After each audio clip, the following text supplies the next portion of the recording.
Hey guys, it's officially holiday season, which means that prep is going to be a very good friend of yours. I've been hosting events for many, many years, and prep always makes the day of the event so much less stressful. So this video is going to be a little different in that I want to talk to you guys about different kind of tips and tricks that I use with prep from a week before to a few days before to the day of. Some of the recipes I've already made, some of the recipes I will make in some subsequent videos for you that are some really great holiday go-tos that I have. For Thanksgiving, whenever I'm hosting a holiday, I always prep very similarly. And I have my go-tos so that they're things that are tried and true, that I've used for years, that I've learned basically from my mother, that I've kind of adapted to my lifestyle. And they're just really awesome, easy tricks that I'm gonna share with you. So with just a regular old notebook, I just start by making lists. I learned the way to do this from my mom when I was a kid. This is a pad of a list that my mom made years and years ago. I mean, some of these things say like 1994 on them, but this is an example of like a list that she made. Like, look, she draws diagrams of where the table is and the flowers and the buffet tables around where all the food is going to be situated. She has the list of people who are going to be there. It's just so cute. So when my sister was actually cleaning out our kitchen, she found all these things and she called me immediately and was like, Laura, do you want these? Because she knows that I'm, the chef of the family. And I just love having this stuff, because this is like the roots. The first thing you want to do is you obviously want to find out what your guest list is going to be, how many people you're going to be having over. And you want to do that at least a week in advance so that you can order your turkey, because for your turkey, a good rule of thumb is you want to have 1 pound per one person. So you have to know if you're cooking for 4 people or 12 people or 20 people. So you could order your turkey, I think you have to order it a couple weeks in advance, depending on, what area you live in or how you're going to get it. After you have your list of people, one of my favorite parts of, preparing for an event coming up is daydreaming about what I'm gonna make. So I'll pull all my cookbooks off my counter, I'll pull out all my go-to recipes, I'll pull out my mom's recipes, and I'll get a notepad and I'll just kind of stack them up around me. And you just kind of daydream and think about the dishes that you wanna make. And once you do that, with each separate recipe, write down every single ingredient. Even if you know you have it in the cupboard, just write it down anyway. So for Thanksgiving, write down, if you're brining the turkey, what you're gonna need for the brine. Sweet potatoes, stuffing, gravy, like every single ingredient or whatever recipe you're using, write it all out.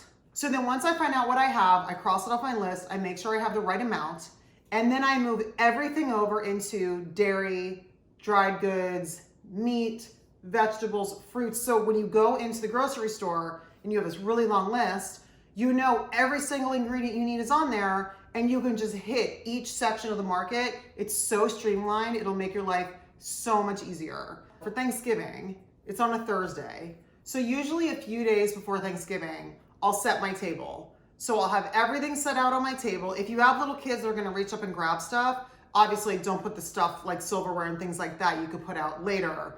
But if I'm decorating, I'll get all the decorations done. I'll get the table set. My mother always put the food on the side in like a really pretty buffet, so to keep the food warm, because people would be going back for seconds and thirds, and it was a very long European style vibe, which was really cool. So that's what I've always done. I was always taught to use roll top chafing dishes, and this is something that I would rent, or I have some smaller ones, but for storage, it's a lot easier to just rent them. So for us, I would rent roll top chafing dishes because the classic lift top, the condensation would drip into the food and you don't want that. So the roll top prevents that from happening. And I would just set up a little buffet on the side where people could go and serve themselves, and then, we'd sit down at the table. So that's what we would do, depending on whatever dishes you want to use, to put them on the side, or if you want to put them down the middle of your table, that's cool too. You want to have all this stuff out a few days ahead of the event, and you want to have sticky notes, like regular old sticky notes, stuck into each dish and write out what's going in there. So my chafing dishes, I would get the 2 dividers and it'd be, you know, ham and turkey in one. And I would literally write down turkey, ham, stick it into the thing. On any plate where any food is going, put a sticky note on it. I can't tell you how much easier this will make your life, but it will. So 2 days before the event, I'll get all of my shopping done because the day before I'm going to be basically cooking all day. So 2 days before I'll go out, I'll do all my shopping, and then I'll do things like I'll cook my chicken stock, which is going to cook for 24 hours and you can have that made in advance. I'll do things like I'll make my cranberry sauce because I know that's going to be good for a few days. And I'll do things like I'll make salad dressing because those are things that the more the flavors kind of meld, the better it tastes. Years ago when I first started entertaining, the holidays would just come and go and whip by and I wouldn't even really get to be present and enjoy it because I was so busy doing other stuff or getting the next thing on the table. And growing up during the holidays, we rarely saw my mother because she would still be in the kitchen because she would prep to a certain extent, but I took that to a whole new level to really use prep to help me be present and enjoy my life, you know? But I remember growing up and just being like, Mommy, come into the dining room and hang out with us and enjoy what you've done. But, you know, so I don't want you guys to have to go through that. So you use prep so the day of you can really enjoy it and spend time with your family. So the day before is going to be the crazy day. I choose recipes that I can make the day before and only reheat on the day of. I've learned that a lot of people put stuffing in their turkey. Totally cool. If that's your thing, awesome. But being that this channel is about prep and I use prep in my life to make my life less stressful, I don't stuff my turkey. I want my stuffing cooked and done. So on the day, I'm just heating it, or it's all in the casserole dish and all I have to do is cook it that day. Any kind of vegetable dishes, like the green beans almondine video I made for you guys, that I'll steam all the green beans the day before. So the day of, I just have to toast the almonds, toss the green beans in, and that dish is done. And I want to talk about appetizers for a second because I specifically choose appetizers that are very simple appetizers, but they're always a little elevated. You know, growing up, my mother always taught us, she calls it crudité, whatever you want to call it, you know, vegetables and dip. That's a great thing to have as an appetizer, but you don't want to just put the raw vegetables out. You want to parboil them a little bit in some steamed water just to take the extra cold crunch out. And it really makes a big difference, which I'm also going to do that in a video for you guys. But what I'll do is I'll make my crudité or my crudité, but I'll make an amazing dip like tzatziki. Tzatziki is a great dip for vegetables. So I'll make that. You can even make that 2 days in advance. I always have a cheese plate with a hard, a medium, and a smear cheese, like a soft cheese, and 2 different kinds of like fancy crackers with grapes, and I always have grapes on there. And then I always have deviled eggs, because deviled eggs, again, make the day before, cover them in some kind of wrap, like a saran wrap or something, so it's touching the top of the yolk. And then the day of, you just bring them to room temperature, and it's great. So that's another great appetizer I make.